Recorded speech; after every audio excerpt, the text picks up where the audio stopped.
Hi, I'm Shmuel, and we're going to show you how to saute an onion for our kasha.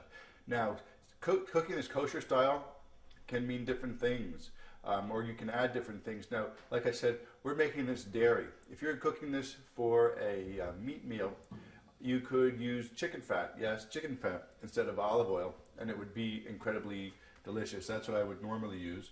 But we're going to use just a couple tablespoons of olive oil into that hot pan. And I'm going to put in, these are the diced onions. And now,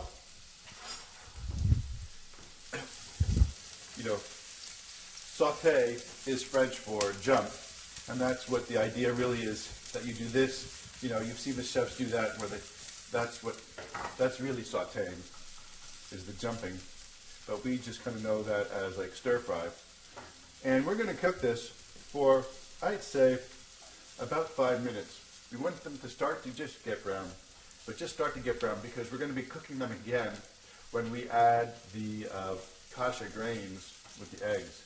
So there'll be plenty of time for them to cook more, but not enough. So I'm going to continue to cook these for just a few minutes, and if you keep clicking, we'll show you the next step involved in making kasha.